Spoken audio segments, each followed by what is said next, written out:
Hi, everyone. Welcome to a SIRAS beginners training. My name is Jennifer Connolly. I am the coordinator of Santa Barbara County SELPA. Today we are viewing a Padlet that I've created that would be of help to new staff looking at SIRAS for the first time. I'd like to orientate you to the Padlet, and then we're going to go through some tips and tricks for SIRAS in writing IEPs. So this view of the Padlet, you will see at the top, it is the SIRAS Beginners Training. This Padlet is for you to use and support the writing of your first IEP in SIRAS. On the left, you will see the agenda for today, our tricks and tips, excuse me, for teams working within SIRAS, and then an agenda that may be of help as well. Our quick forms is our second item here. If you want to download this to your browser, you will click the three little dots on the right. That will open up a field where you can look and find information for downloading. If you select the icon, it will take you to the actual document. And then, of course, you can see those three little dots here, which allow you to download, open with, and share.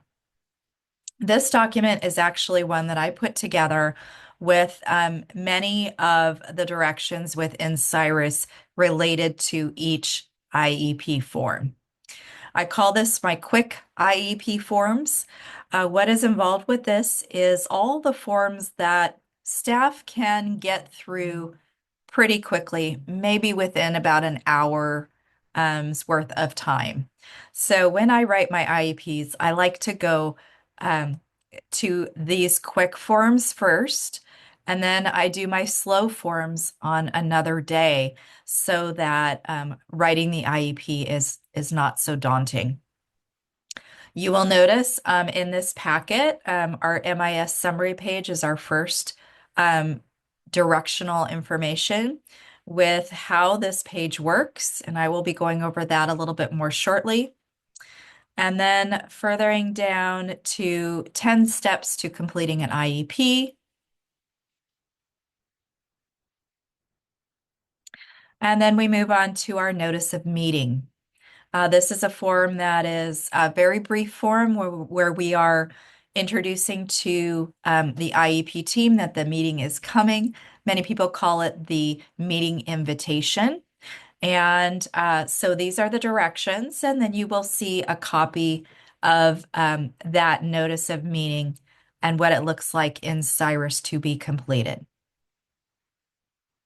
Our procedural safeguards, these are things that definitely you should not take for granted. You should know a little bit about them for the IEP to share with the family. Some pointers on the notice of safeguards or the procedural rights for parents is that parents can call an IEP at any time. Parents have the right to ask questions, to provide input into the IEP, and then they can also sign that IEP with full consent or partial consent, depending on how they are feeling about the IEP document. And so this document goes into all those details about parent consent. It also has a section on surrogate parent appointment. It has an appointment, it has a section on independent educational assessments. It has a section on dispute resolution, parent rights, once again, and then further information on student discipline. And I know that I'm scrolling through this pretty quickly. State complaints, and then some wonderful links to a variety of agency resources. The next form that is a quick form is the demographic information page. These are the directions for that. And then you can see here, this is what the page looks like unfilled at this time. The next quick form is IEP eligibility. These are the directions. And then you can see a copy of what this page looks like. Once again, a blank copy. Statewide assessments are your next form. And there is a copy of the form. The alternative assessment decision confirmation worksheet. This is a worksheet that is a great worksheet to use when you're having that conversation of putting the student on the CAW, the California Alternative Assessment. And you can see there's some great language in this form that helps guide teams in making that decision. The next form is our special factors form. Here are the directions, and then here is the form. Instructional accommodations. This form has many drop downs and information that you can click and select and complete very quickly. I do want to call attention to the modifications piece. If there are no modifications, please write none in the subject area. Please indicate also above if there are no accommodations in this area, just write none to indicate that you have paid attention to that field. Our ESY eligibility worksheet.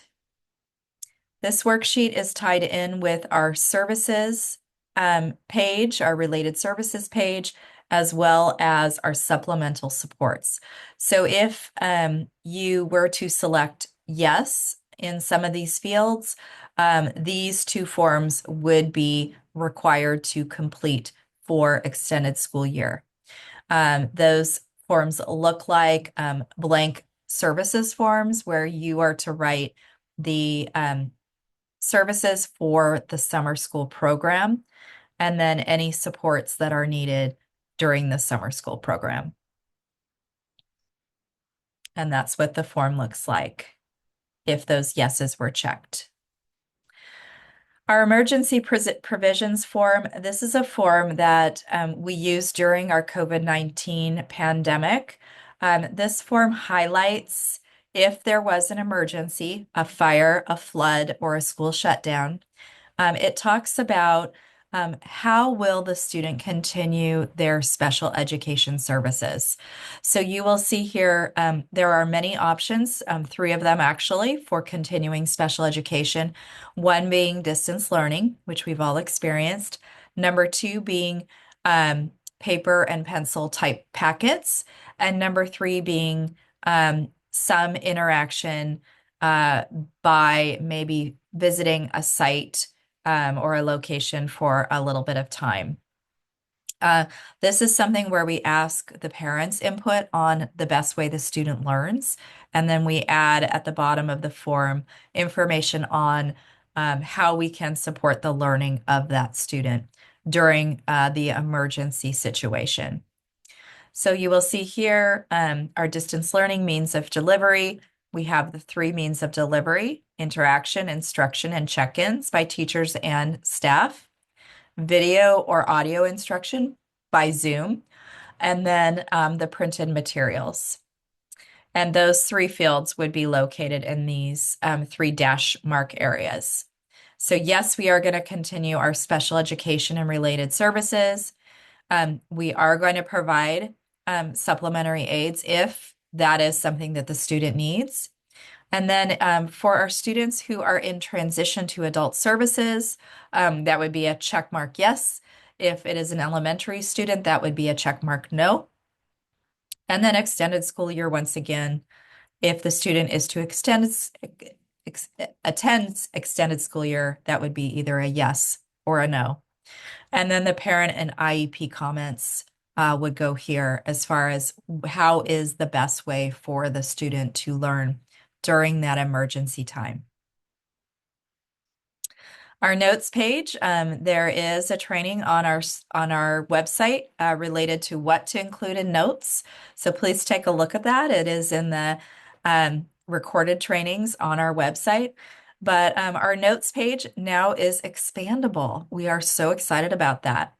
So if you are taking notes on a Word doc or on a Google Doc, you can copy those notes and paste them into the notes page into SIRAS, and that box will now expand. We are so grateful to SIRAS for listening to that request. It is in rich text, so you are able to underline, bold, italicize that information as well.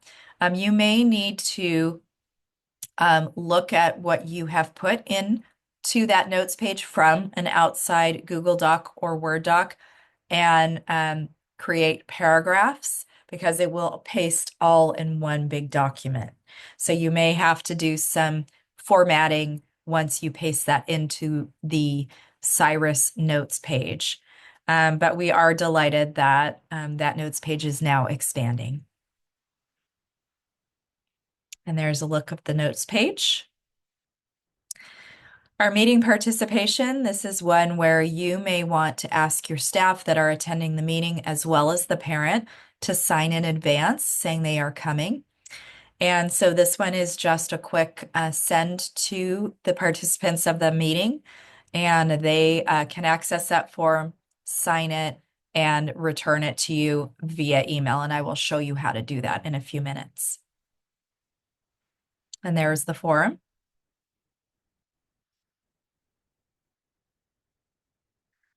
The consent for placement is when the parent does say, yes, I agree to this IEP, and I will sign that I have received a copy, that I am in agreement with the plan, and I would like the plan to start.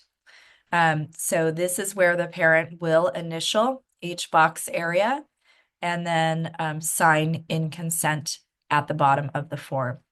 You will notice in the live version, which I will show you in a little bit, there are areas to the right of the number that give you the choice to um, indicate an A, meaning it's not applicable, if there is not a report, an assessment report for this particular meeting, if there is not a need for a translated document, and other areas. So I will show you that in the training once we get to the training version. So that is a look at our quick forms. In order to get back to our Padlet, we are going to click at the top here, and then we go to our slow forms. Our slow forms are, no surprise, things such as our present levels. Our present levels take a little bit of time. They also take a little bit of data to enter. So knowing this is going to take you a little bit of time, you may need to have your assessment reports ready. You may need to have some input from general education teachers, from other staff members. This form will definitely take you some time to gather information for. Our goals obviously will take a little bit of time as well. And so, again, planning ahead, looking at assessment reports, looking at data, looking at feedback from staff, those goals will take a little bit of time as well. Behavior intervention plans, I want to call attention to two different types. The first one is our 6-page behavior intervention plan. This plan is very robust with how is the behavior impeding learning, how it impedes the frequency of the behavior, what is happening before the behavior occurs, what supports are being given to the student.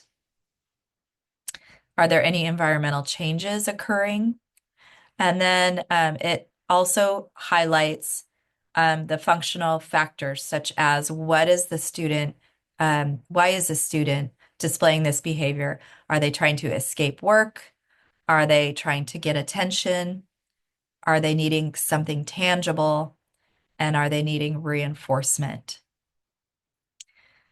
And then what is the team doing to encourage positive behavior and support? And what curriculum is being used, as well as what reinforcements are being given to the student. You can see here, this page aligns very beautifully with our nonviolent crisis prevention intervention in what are the student behaviors, and then what is the staff response to those behaviors. And then finally, thinking about behavior goals for the student, thinking about any curriculum accommodations or modifications, and then additional supports for the student who is going to take care of the communication behind ensuring that all staff know how to support this behavior plan. This plan aligns beautifully with a functional behavior analysis and was developed by our PENT team and is one that is very highly recommended to use within our county. Our two-page behavior intervention plan is for very minimal behaviors and is not as widely used or recommended as the 6-page report. Few more columns and some great detail put into this plan. Special education and related services. This page is one that I always say bring a sticky with your recommended services. On that sticky, do not fill this out ahead of time because you want to really talk about this as a team, discuss the amount of service time you're going to provide as a provider to the student, and you don't want to predetermine these services. So this one, I always, as an instructor, would bring a sticky with my projected service minutes on that sticky, and then we would have a conversation about it at the IEP. Supplemental aids and services. I'm sorry, I'm going to go back for a minute to the related services. This form is one where you really want to think about all the direct services that the student needs in order to support learning. So you're thinking about speech and language, specialized academic instruction, occupational therapy, just to name a couple. And these are direct services. So you are directly serving the student with a goal in the IEP for this particular page. Consultation actually goes on the next page, which is the supplemental aids, services, and extended, I'm sorry, this should say transportation, not extended school year. So you'll see here, these supplemental aids are supports and services that will be given either to the student or to support the student and supporting the personnel. So you will see here in this area, things like instructional assistance support in classes for the student. You will see things like training on G tube feeding by the nurse for the staff in behalf of the student. You will see here wraparound services as a supplemental support to the student. So these are services that are not linked to a direct service, and they are not linked to an IEP goal. That is the difference in the two forms. Transportation, you will see at the bottom of this form. This is one where we mark if our student will receive special ed transportation. Many of our students who are orthopedically impaired and are in need of transportation services will receive those services. Our offer of FAPE, this is another form that you come with to the meeting with a little sticky on it. I say a little sticky because you, again, do not want to predetermine how much time the student is outside of general education. You want to make sure that you are having this conversation at the meeting and supporting dialogue on those that offer of FAPE in the meeting. So you're talking about PE, physical education? Is it adapted or is it general education?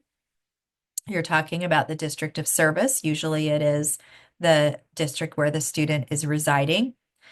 And then the um, all special ed services are in their school of residence. Many people just check yes. I always like to add in that box, student attends their school of residence, if that is the case. And I actually put that language into that box. And then this calculation is often done on our MIS summary page. So sometimes it is actually already pre-populated into this area. But you really want to think about how often is the student outside of general education, meaning taking, receiving those related services, that specialized academic instruction, that speech, that OT, that individual counseling. And then how often is the student in general education, meaning how often are they going to a general education class? In this box, you definitely want to add where they're going to be not participating in general education curriculum. So that's where you're going to add the speech, the specialized academic instruction.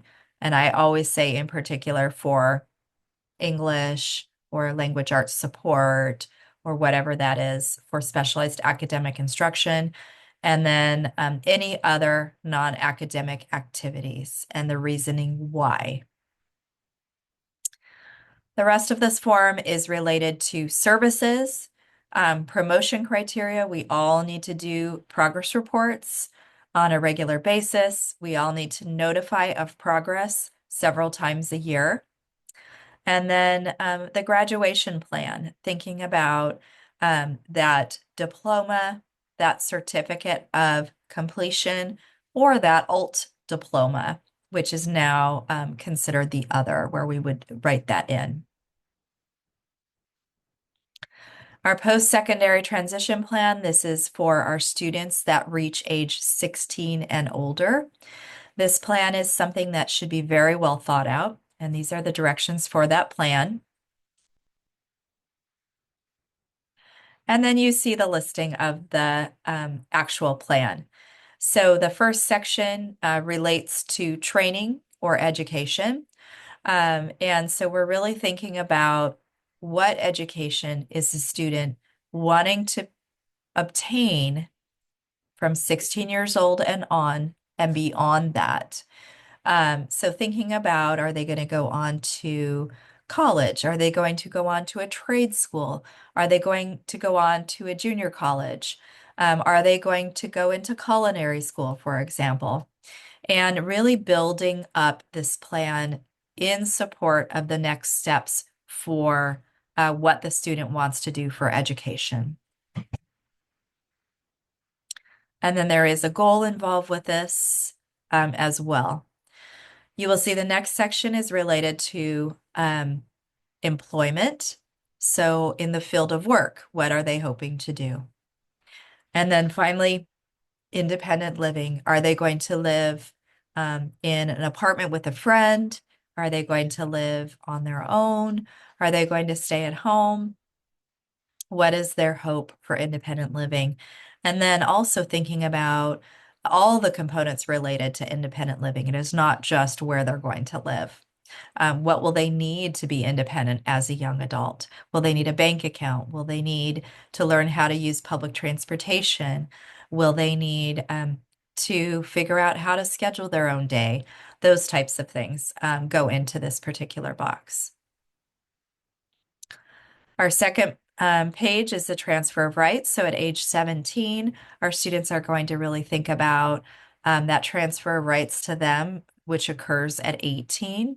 This often scares families because families want to continue to be involved with their students' education plan. And so having those conversations and knowing that families can still be involved, but hopefully the student can really support the conversation and their wants and needs on this page in a collaborative way with their IEP team. You will see agency involvement here, and then a number of boxes that support evidence towards goals, towards transition assessments, and further information on adult agency supports.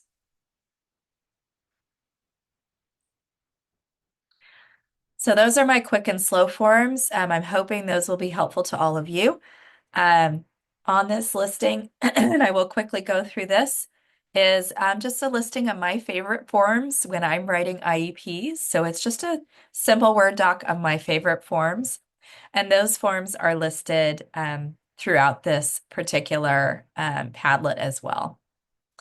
The new degree of support, we will be doing a training on September 30th on this particular topic.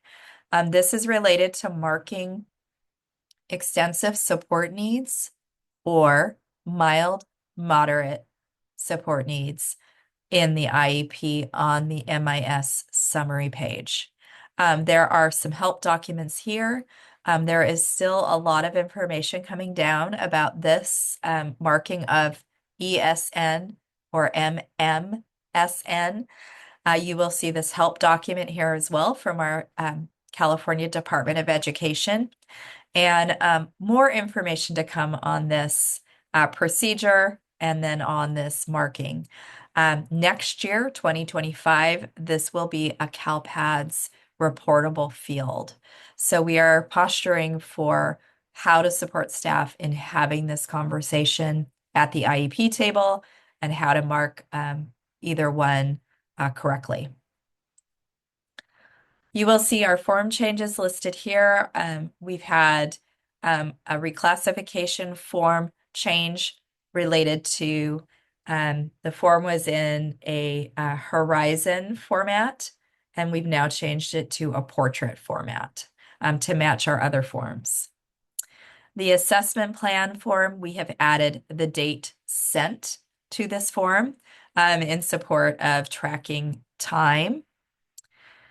The behavior intervention plan form, which I just shared, we have added persons responsible instead of just person responsible, because we know that this form takes a number of people to complete.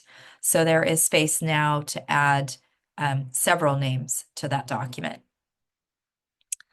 Our alternate decision confirmation worksheet, on the second page, we have added extensive support needs instead of significant cognitive delays. This aligns beautifully with our new credentialing. And then our post-secondary transition plan, we have added an option for alternate diploma as well on that page too. You will notice many of the help sheets here listed, getting started in SIRAS with an IEP, finishing an IEP in SIRAS, creating a new record in SIRAS, selecting a meeting purpose in SIRAS, emailing form links, goals, labels, and batch forms. And you'll notice I'm using the scroll bar at the bottom of the Padlet to move to the right. Progress reports, service logs, some shortcuts and pop-up troubleshooting with SIRAS. Helpful tricks for a virtual IEP. We don't want to take that part for granted. And then some helpful links to support your development in SIRAS. So all of these documents, if you select the document, you will notice it pulls it up into your browser, allows you to download at the top and print if you so choose to do a hard copy or a paper copy. This document, this Padlet, the website for this Padlet, and I want to call attention, please don't forget to scroll up and down through many of these documents as well. The website to this Padlet is http://tinyurl.com/SIRAS, SIRAS, SIRAS, all capitals, dash beginners. This is for you to use as you need for the first IEP that you write. So today we're going to go, excuse me, we're going to go to our SIRAS login at this time. So you will see here I am on the SIRAS landing page. You will see my username and password at the top. I'm going to give you a brief tour of the homepage of the live version in SIRAS, and then I'm going to move over to the training version. That's where I like to play in SIRAS and create what I call a fake IEP. So I will show you that in a few minutes. So for this, I have my username already pre-populated into the username area and my password, which is secret. I'm going to log in right now. And sometimes it takes a few minutes, so be patient. Depends on how many people are in SIRAS at this time. For my homepage here, I have the bird's eye view of the entire county. So yours may look a little bit different. Yours will say up here, your district. I have Santa Barbara County SELPA as my entire bird's eye view. So you will notice I love to call attention to this at this time, which is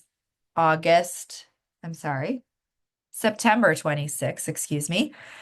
We have 9,954 active IEPs in SIRAS. That's a lot of IEPs. That number has increased since we started school, and that number will continue to increase throughout the year. Orienting you to this page, our SIRAS logo always brings you back to the beginning of this page. So when you are on a document and you want to go to the home page, you just select the SIRAS logo and it'll take you back to the beginning. Do not select the back arrow. It will kick you out. And that will be frustrating. So use the SIRAS logo to go back to the beginning. Our student info, at this time, I do not have a student selected. When I go to the training server, I will select a student. But for this, I would choose a student for my caseload, or I could create a new student in SIRAS. Some of you may not have that option, depending on the district that you're serving. That new student may be created for you by a school psychologist or a different administrator and already assigned to you in your SIRAS student list. Reporting, this area shows the student list that you have assigned to you. So it's usually your caseload list. At this time in the year, in September, you should all have a full caseload. If you only have one student and you know you have more, please reach out to your special education clerk or your administrator, and they will take a look at your caseload with you. Service logs, this is where we document the service time that we provide to our students. I will not go into that in great detail in this training, but this is a time where you can do a log for one student, or you can bulk service log multiple students and report on the work that you do with the student each day you see them. Bulk progress reports allows you to do progress reports for your whole caseload at one time. So it gives you a look at all of the student goals for each student and allows you to document on those goals. Statistical reports for our administrators. This is a time where if you needed to create a report for your district, you could enter fields and create a statistical report depending on the fields you need for your district, as well as for meeting reports. And then the transfer history, this is for our internal staff, our leadership staff, just looking at student transfer of records from district to district and from outside of our Santa Barbara SELPA. The tools, your calendar has been set up for you by your district, so you don't need to worry about that. That calendar encompasses all of the holidays that you have for your district, and that will help support the 60-day timeline for assessment. So those calendars are preset, and that is all taken care of for you. But you can view that by selecting this particular area. Our labels and batch forms, this is something where, and I will show you this, you can create file folder labels right here and organize a label for each student if that is something you need. And then the batch forms are forms where if you want to print the IEP at a glance for all of your caseload, you would select all these little boxes depending on if you know the student has a behavior plan, an emergency health plan, or accommodations. I like to check them all anyways, because I may not know if they have those areas. And then if they don't, it just bypasses that information. So for your caseload, you would check all those boxes, and then you would create the batch forms, and it gives you a snapshot of all of your students' IEPs to share with the general education teachers in support of the work within general education. Additionally, you can see all the other batch forms that are available. Many of these are really helpful to staff, demographic in particular, just to keep up with where the phone numbers are, who the parents are. And then, of course, other options here for your caseload. You can print all of the forms that are related to each particular area for your entire caseload.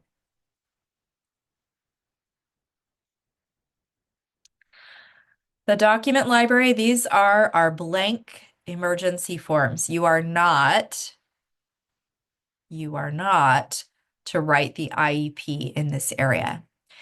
This is for that situation where you go, oops, I forgot to bring this form. And you need to print it out really quickly. So you will notice our non-meaning forms are here, and then our blank emergency forms are here.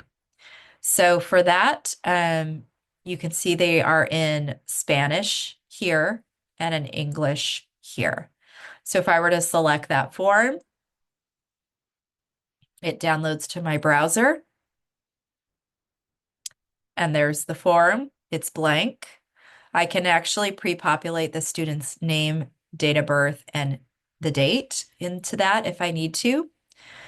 But I would download this and print it, fill it out with a pen and paper with a pen, and then I would upload that form into the student profile. But once again, you do not want to use this to create the actual IEP. This is just for emergency purposes. The Spanish looks identical, but it's all in Spanish. I want to call attention that anything that is typed into the IEP in English cannot be translated into Spanish without a person typing it in Spanish. It needs a translator. If you use drop downs, that will be automatically in Spanish. And I will show you what I mean by the drop downs a little bit later.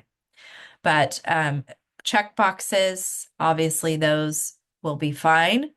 But if I were to type something in here, it would cause a human being to have to type that, interpret that, and translate that into Spanish.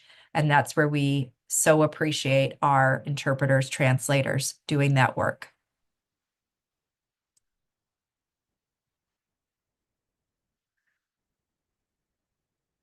Our added forms library is our SELPA library. So you will notice all of these blue bands. Each of them have documents behind them. I want to call attention to our behavior mental health this time. When I select that band, you will see a number of forms pop up, and it actually goes for quite a ways. What I want to call attention to in particular is our behavior emergency report fillable form.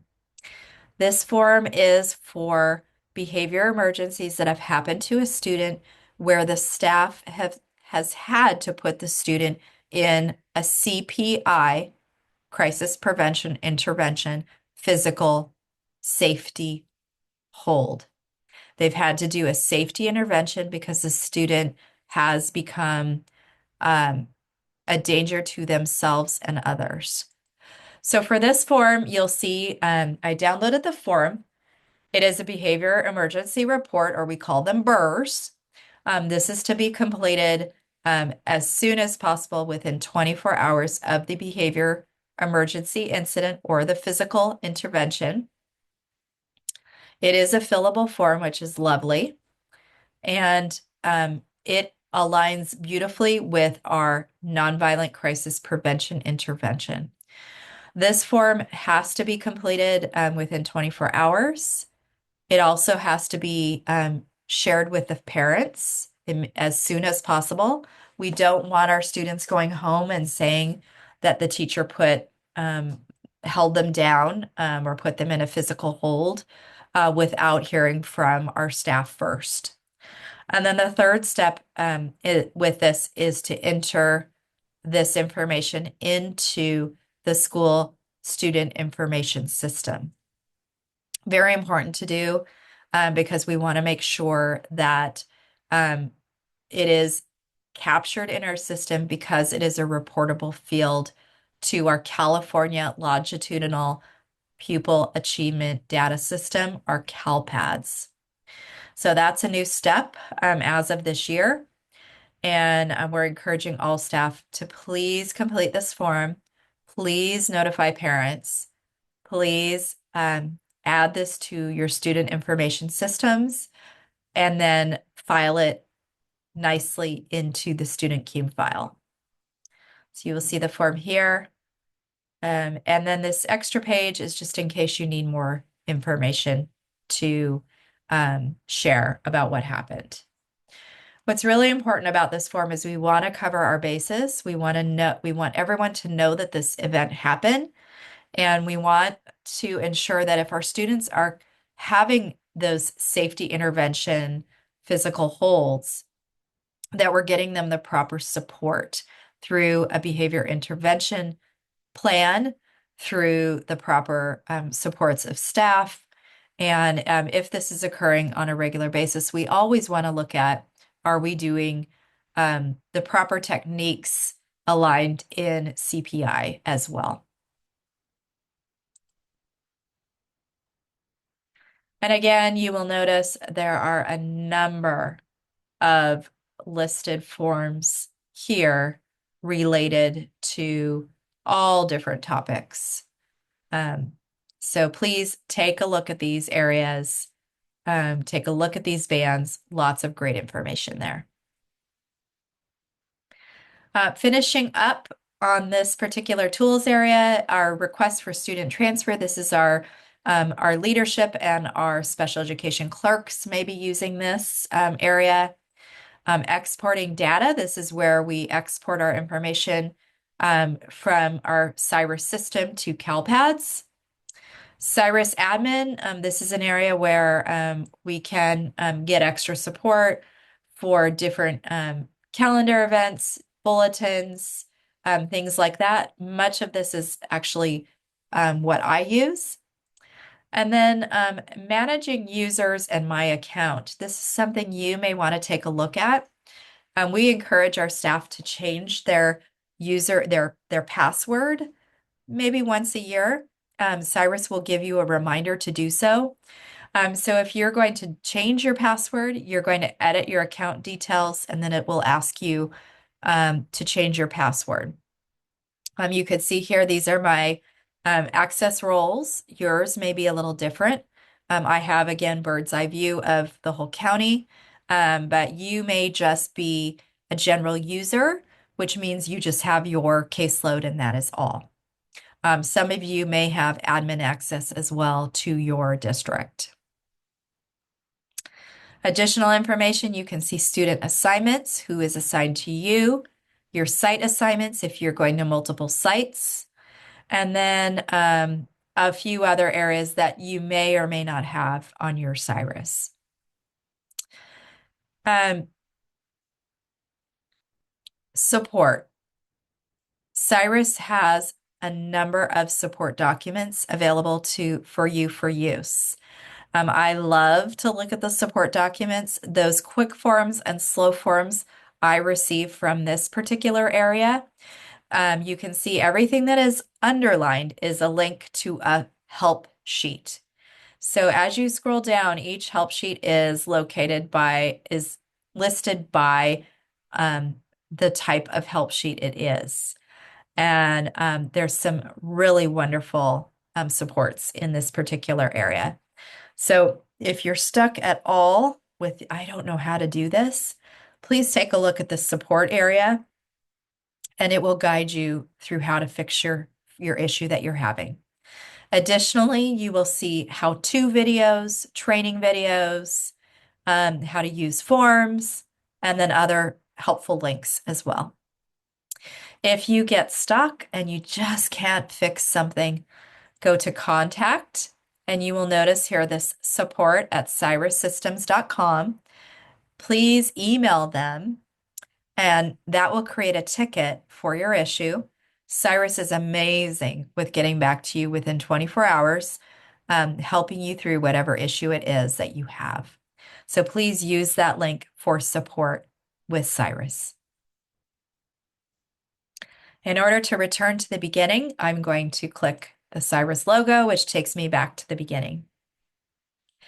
I want to call attention to our bulletin board. You can see here there is a SIRAS News document, which if you scroll down, there's a lot of wonderful information related to our September news.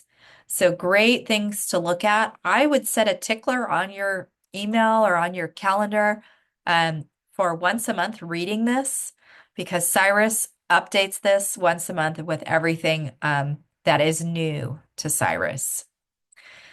In addition, Santa Barbara County SELPA has a bulletin board as well. You will notice on this bulletin board are all of our form updates, as well as all of our trainings, including this one listed here. This will be updated periodically through the year with more information. And then finally, the recent changes. This is a really helpful list of all the changes that SIRAS is doing throughout the month. So if you go, gosh, I didn't know that happened, take a look at this. Really great changes. SIRAS is constantly trying to improve their system in support of all SELPAs. Furthering down, you will notice on your SIRAS desktop, you will have what I call a donut. I wish it was a real donut, but a donut that shows your overall compliance as a district. For this, you can see this is a county-wide compliance at this time, September 26th. I have to keep looking at the date. We have currently 162 students with overdue annual or tries. So what that means is there's a few meetings that haven't happened on time. If I were to select that link here or that overdue here, it would take me to those students that were overdue. So for you, you may have none. Maybe you're okay. But for our county, you can see we have 162 overdues. Not too bad. We have 1,162 students with upcoming IEP, IFSP, individual family service plans, or triannuals. Okay? Lots of meetings coming. 60 currently overdue with initial evaluations. And then 494 students with new referrals. So we're really working hard right now. And then other pending status, oftentimes those are transfers from other SELPAs to us. So that is our overall donut view. You can see the yellow That's where those 1,162 upcoming meetings are about to occur. And if I selected that, it would tell me what's happening countywide with meetings. The orange is the new referrals. And then, of course, the green means we're not overdue. Everything is good. So you can see we really want to have mostly green for our county, and we're doing pretty well. So this overall compliance talks about our districts and just some of the things that we need to pay attention to within our districts. I will not spend a whole lot of time on that. That again fluctuates by the day, by the minute, with different data because we are having meetings all the time. So for that, once again, I would highly recommend you read these bulletins on a regular basis. Don't forget to scroll down on the right here, because it really will keep you up to date with everything that's going on with SIRAS. So we're going to toggle for a minute to our SIRAS training server. So you'll notice I just quickly jumped over to the training server. It's probably going to log me out. It did because I haven't checked it lately. So I'm going to log in, and you will notice it looks very similar to the live server. The only difference is it has this training server at the top. Okay, so you do not want to do an IEP in the training server. It's just fake data. It's for training purposes and so forth. So I have created an IEP for my daughter. So I'm going to type in her last name at the top here to find her. So you will see I'm going to type in the name Connolly. And I know her first name is Shannon. If you knew the first name, you could type in the first name. If you just knew the last name, you could type in the last name, or you could do what I did and type in Connolly Shannon. And then I click my little right arrow. Oh, and it's saying no record. So I'm going to reset my search. Excuse me. And I believe it's because I didn't put a space. Let's see if that worked. I'm going to retype it.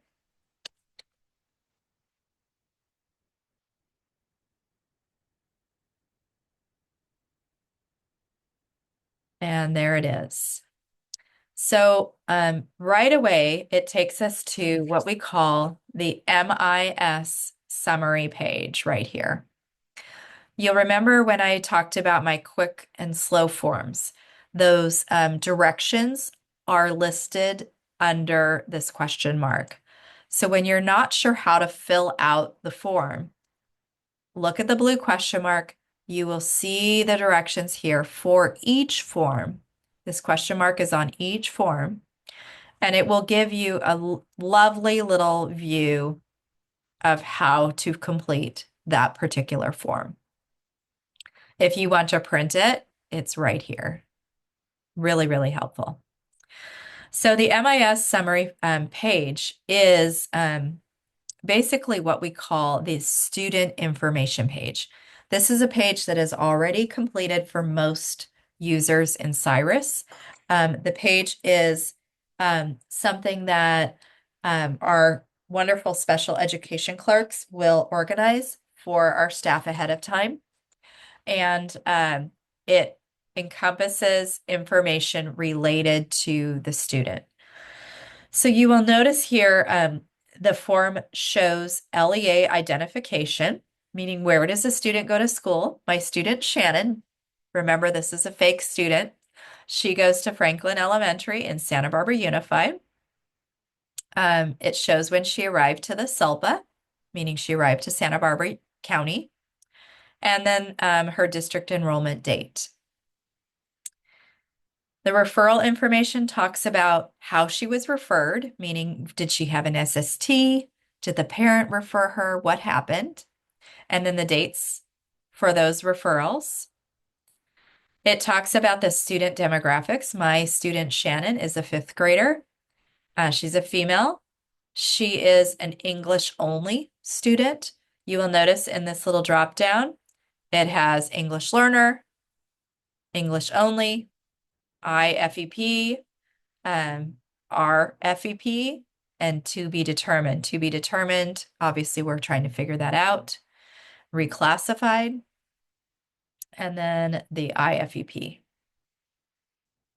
It talks about her language and her race and if she's a migrant student. When you scroll up to the top, these are some of the service providers. More than likely, you will have a case manager here, and then all the providers that the student has within their IEP will be listed here. The special education information, she is on an IEP. She has had parent input. Parent has attended the meeting. It talks about when she started in special education, when her last annual and her last evaluation occurred. Does she live with her parent? And then what is her primary disability, meaning what is the most prominent disability? And then her secondary disability, if she has one. The degree of support has been marked for her as extensive support needs. It could be, once again, mild, moderate support needs. And this information will be, again, reviewed September 30th with our California Department of Education to provide more details on how to mark this area. Her program setting is in regular class public school. And then this is a lovely little calculator to determine how much time she is in general education. She does not receive special education transportation, and she's too young yet to have a graduation plan.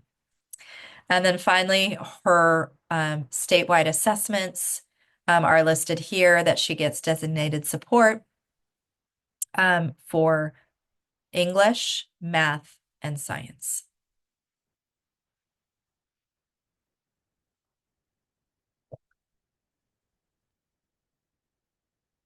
Furthering down, you will see the service data. And right now, she has speech and language and then specialized academic instruction. And then furthering below, next year's data, this is thinking about my student who's going to go to junior high next year. We are anticipating what services are remaining the same for junior high, and we're writing that into next year's data form. And then we're also writing in what services are going to change for next year as well.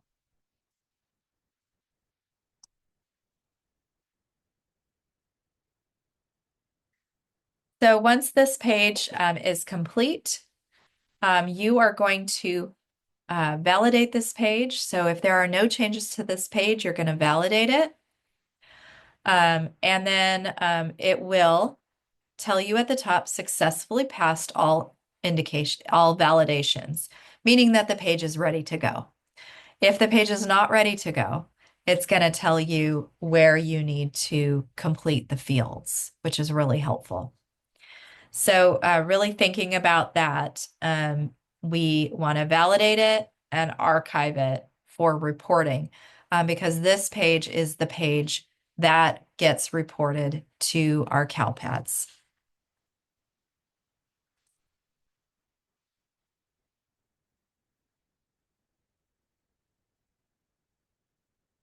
All right, so at this point, we are going to go to the IEP manager.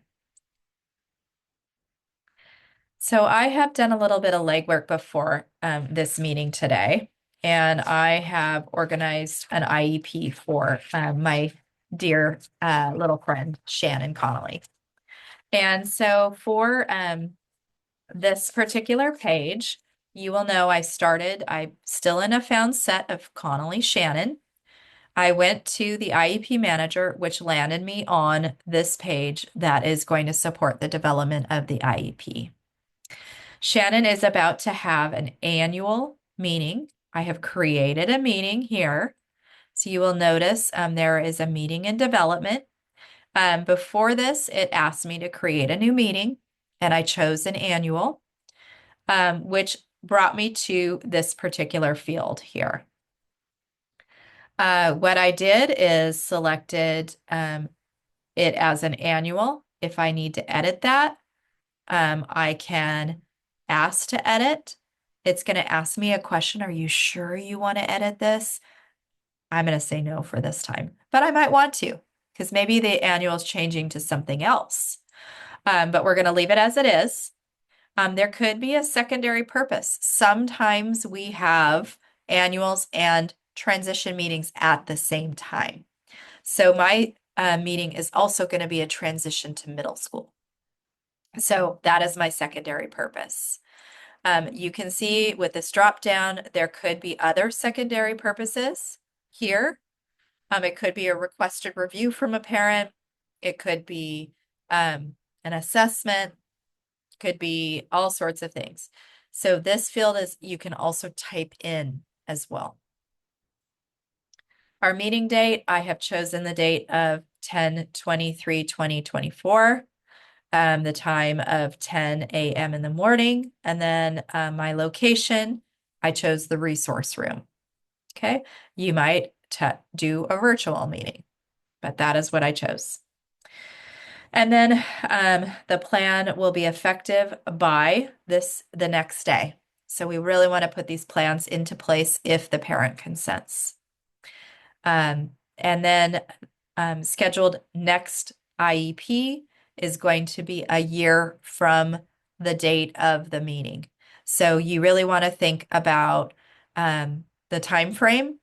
My big recommendation for those of you that are starting the school year, if you have a meeting in August and it is a transition meeting, if the meeting is in August just generally, it would be really wonderful to have that meeting maybe in the spring the year prior if you could, knowing that teachers and staff are slammed in the beginning of the year. If possible, have that meeting earlier, bump it up. Additionally, if it's a triannual, see if you can get it done with the current staff. If the student is moving to a new program the following year, for instance, if the student is moving from junior high to high school, have the junior high staff do the triannual so that when the student goes to the high school, the new high school staff don't have to get to know the student in the beginning of the year and do all that work at the start of the school year. It's just a really nice common courtesy to support the smooth transition to a new site.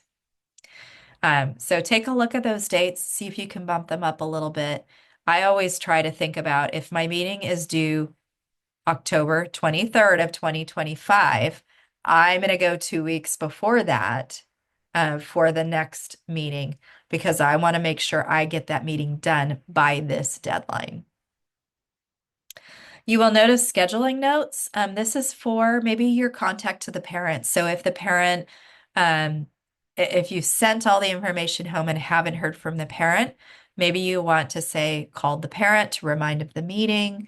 Maybe you want to mention parent called, is going to be 5 minutes late, something along that line.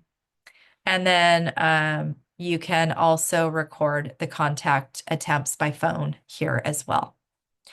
Sometimes we have a meeting and it goes long and we have to have a second meeting. So you can add a continuation meeting here without messing up your paperwork and add an additional date to this particular paperwork. And that will support the continuation of this particular meeting. So I want to go through each form with you, and we're going to start with our quick forms that I showed you earlier. And so I'm going to show you just before I go to that, the red, yellow, orange that I have here. So you'll notice on my status, I have a lot of green. What this means is I've finished the forms. Yay! I don't have to do anything with those forms. So those forms are finished and they're ready to go. You will notice here, this tells me, this orange, that I have some incomplete fields to do. So I need to go back and it tells me specifically where I need to complete the areas in that form. You'll notice I'm hovering over it as well, and it says submitted by Jennifer Connolly on that date. You will see other people's names here as well. So sometimes you may be on a form and you'll see, oh, the speech therapist is on that form too. I can't be on that form because they're on that form. So when you hover over the form, you'll notice other names there as well. And then the yellow, these are optional forms. So you don't have to fill out those forms, but you may need one of those forms. So they're forms that will not force you to finish the IEP with that form. They're just optional there in the event that that student needs that particular form. All of these green start off as red, meaning red, get it done. Once you have it finished, they turn to green. Okay. The idea behind this is you want all the forms that are red and they say the word required to be green, meaning green is go, you're done. Because once that is there, you are ready to finish the meeting and finish the IEP.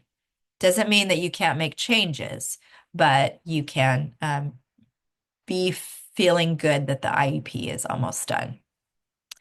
So we're going to take a look at our demographic form here. You will notice it is already pre-populated with my student information. You will notice that there are a few things that you may need to type in here.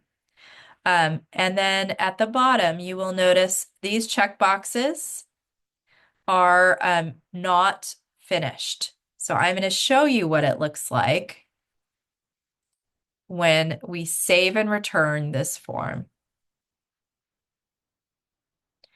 And you will see now the form is turned to orange because I did not finish those boxes. So I'm going to go back to the form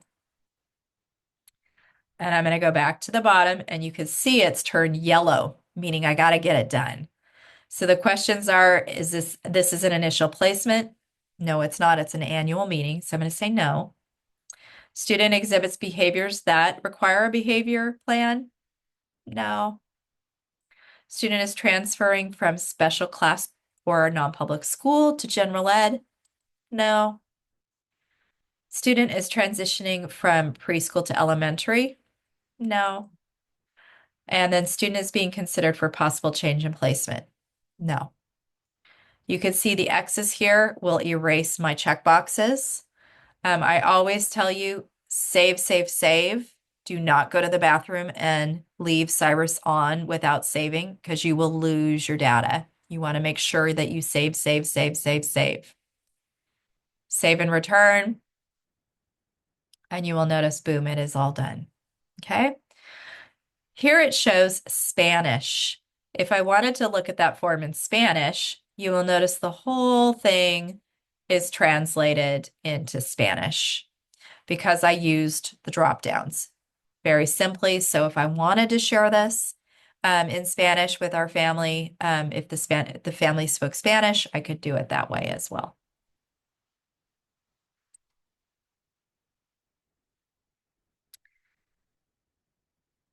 On the right, you will see the delete the form. If you check this X, it wipes the form out. So really be mindful. If I select the check or the X, excuse me, it asks me the question, everything entered into this page will be deleted. Are you sure you want to delete this? I don't. So I'm going to say cancel. If you do, if you say confirm, it will take everything out of the form. So be mindful of that. The next quick form is the information eligibility form. This one usually is marked by our teams after a initial placement or a triennial assessment. What is marked is this particular affective disability and areas of need. So this reflects the academic assessments and the other assessments given by our specialists where the student has skill deficits. So for my student here, they're eligible for special education and related services under specific learning disability and speech and language. You will see there are drop downs here that indicate the different disability criteria. And again, that is something that is pre-populated from that MIS summary page. This effect of the disability, this area really needs to stay as it is. Each of these areas that are checked requires an IEP goal. So really thinking about this, I need a decoding fluency, comprehension, math calculation, written language, receptive and expressive language goal. So lots of goals for this student. This needs to stay the same until the next triannual, and then that's when this information may change if the student has improved in a particular area. At the bottom here, you will see the student's strengths, preferences, and interests. My student is very social. She loves to interact with other school kids on campus. She loves art. When she's not at school, she takes yoga. Why do I need to know these things? Because I could tie in some activities with her preferences and interests. I want to keep her motivated and excited about school. And then I also want to know what the parent's worries are. Sometimes when you ask the parent, what are your concerns? The parent will say, I don't know. I always like to ask that a couple times throughout the meeting because sometimes concerns come up later. So for this one, my student has expressive trouble with language. When she tries to talk to other students, she gets frustrated because her speech is delayed and she has trouble expressing her thoughts. And yet she's very social. So it really causes some issues with her. Um, was worried about her getting around the junior high campus as well, something that we hear about a lot, as well as developing friendships. So these concerns are things that you definitely want to write about, keep present in the conversations, really involve the parent in sharing their concerns throughout the IEP, not just this one time. And save and return. Our next section is, and I'm going to skip a couple and you'll notice I will, our statewide assessments. Again, I'm doing the quick forms first. So the statewide assessments, these are drop downs. You can see we have decided that our student is going to take the statewide assessment, not the CAW. That would be the question here, where it shows the California alternative assessment without supports or with supports. But at this time, she's going to take the statewide assessment. You can see I have chosen read aloud items, separate setting.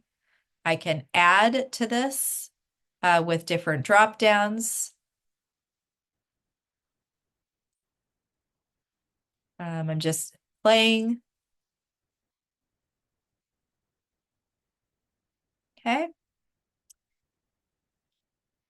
And then again, my math area. Once again, I can add. I can also type in if I don't like it. And then my science area here. Below, you have the physical fitness assessment, grades 5, 7, and 9.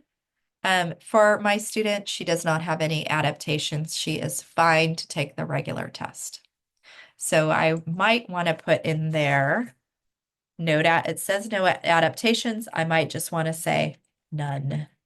Oh, it's not letting me type in there for this one. It's okay with the no adaptations.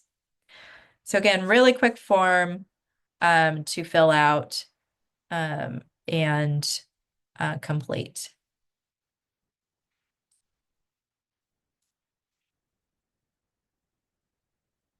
Our instructional accommodations, this is for all classrooms, general education included, and of course, modifications as well. Accommodations, we want to really make a point of saying that these are supports that are in general education. They are not going to change the standard of what's being taught in the class. So you can see the accommodations are things here in the setting, the sensory needs, the directions, the student response, the organization and study skills, and the personal care. So for these, I am just choosing drop downs, examples. Oh, I already have that one. And then you can also type in to the field as well. Um, you can see here in the personal care, I said none because my student is able to take care of her personal care. And then the modifications, we are not changing the standard for the student. We're actually keeping her to the standard, encouraging her to do all the activities in the general education class. So I added none here. But if you are changing the content standard, you can see here the options for that. And then for grading, you can see the options for that as well. And then, of course, it shares information on modifications as well at the bottom.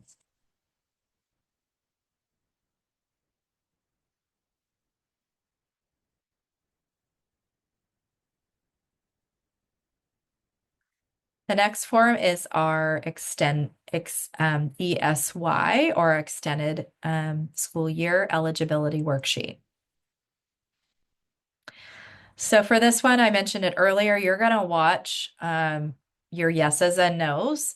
If you do say yes on some of these, the related services, special education services, will be required for this page because the student is going to summer school and they do need those services adjusted to the summer school time. And then they may also require supplemental supports as well. So this is one where we really have to think about who would qualify for extended school year. So we're thinking about those students who, and I love regression and recoupment. These are the students that have disabilities that are likely to continue indefinitely or for a prolonged period. In this situation, the interruption of students' educational programming may cause a significant regression. So when I say educational programming, I'm meaning academics. I'm also meaning mental health.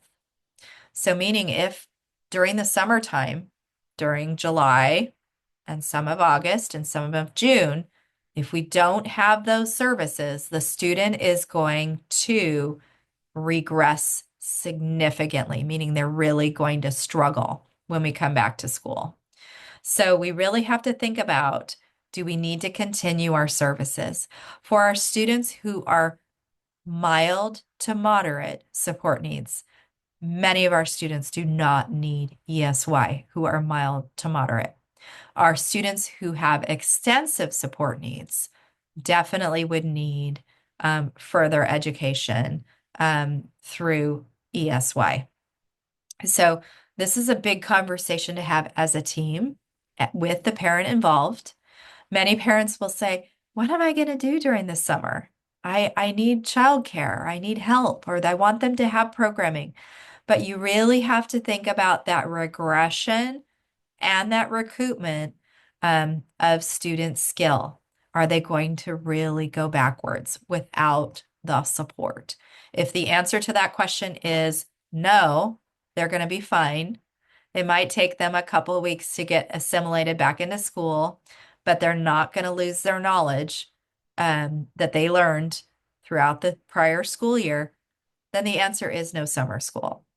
If the answer is yes, we are really going to go backwards. We're going to take a lot of time to get them back up to speed. They're going to maybe lose the skills altogether.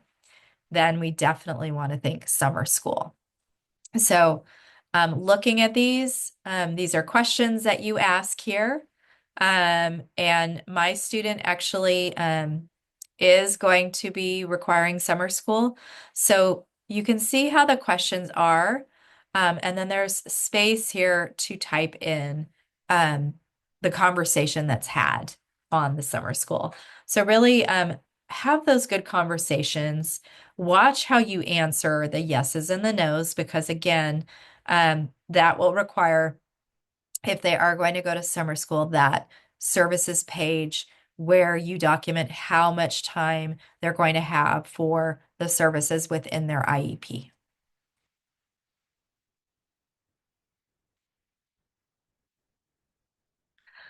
Our next form is our emergency conditions. I have reviewed this one already, but I just want you to take a look at it.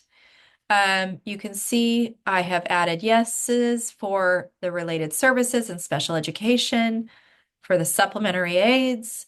My student is not a transition student. They are not a extended school year student. Actually, I apologize. They are not an extended school year student. But I did write that the parent requests direct instruction via Zoom, no paper pencil tasks. That's kind of hard to do sometimes. So we'll see how we can accommodate that. But this is what the parent has asked for. And again, this form is for emergency purposes. And you can see here, it is highlighted for distance learning, similar to our COVID-19 closure a few years ago.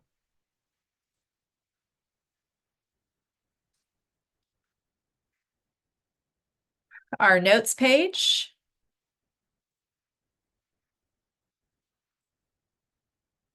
You can see here, we are so excited once again about this notes page.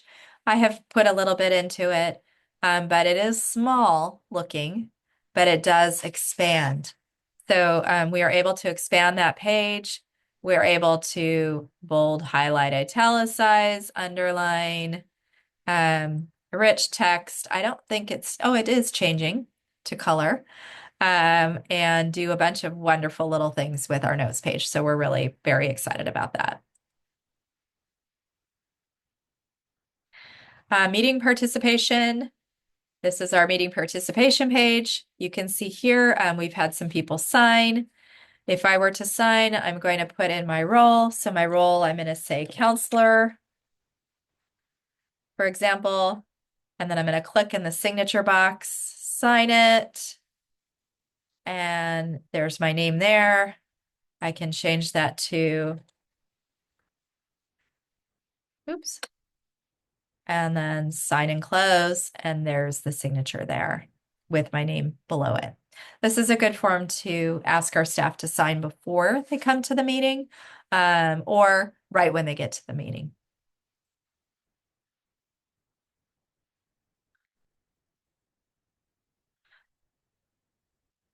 I do want to add with that meeting participation, definitely explain how to sign that to a parent. It can also be emailed to a parent. So I'm going to show you here on this manage links. When I manage the link, you will see the form appears on the right here. Um, all of our forms could be sent to the parent for view. The role needs to be selected. So this is a parent. I'm going to select for the parent. There's the parent's email information. It will be pre-populated. I could say general education teacher and then enter the information here, or other participant as well. So for this, I'm going to add the parent here. I can add a recipient, and then enter the information here if need be. And then I create a new link. Oh, sorry, it's asking because I didn't fill that out. So I'm going to get rid of that. Okay, I'm going to put in a name here.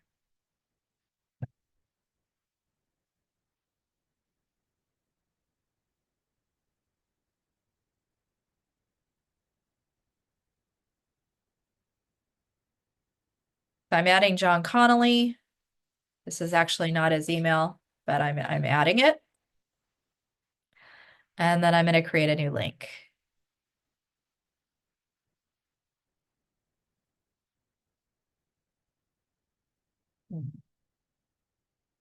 I'm going to remove that. There we go. Okay, here we go. So when I create the new link, it shows you what is going to be sent to the parent. It's going to give you some directions for the parent. And then it gives you the actual link to the form right here. If you don't want this sent from SIRAS, you can copy this email to the clipboard, and then you can send it from your own browser, email browser that maybe the parent is used to receiving. But I want to show you that again.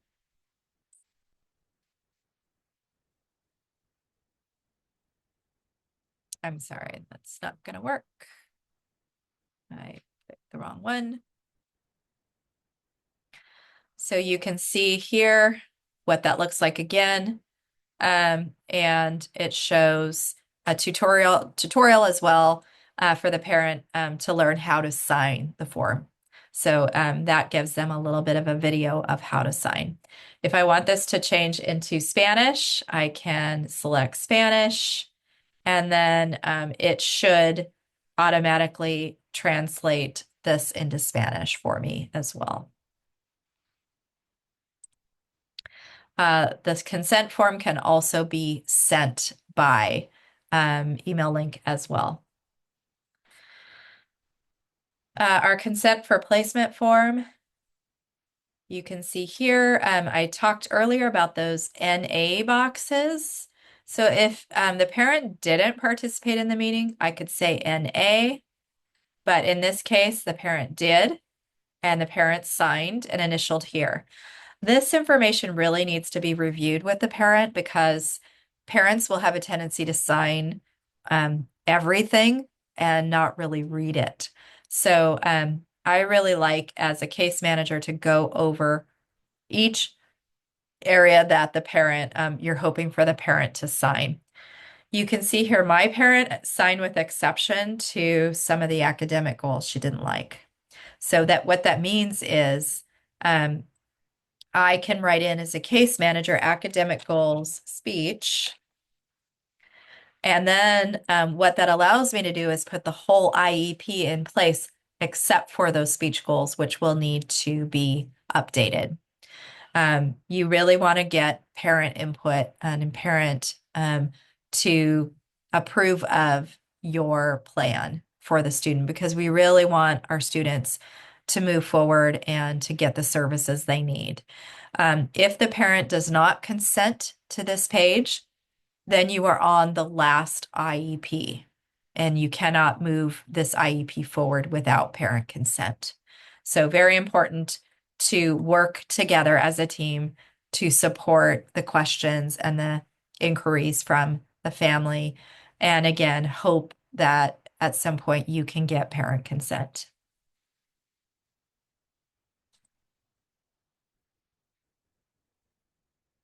Okay, our slow forms. I just want to quickly call attention to our present levels of academic performance. We call them the PLOPs.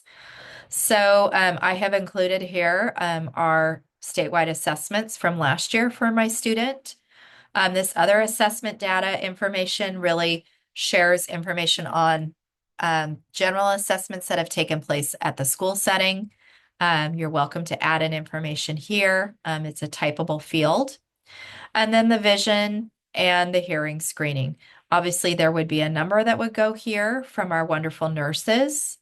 If the student is vision impaired or hearing impaired, meaning a DHH student, you would probably mark the NA, because obviously they would not pass that vision screening if they were vision impaired, and they would not pass if they were hearing impaired.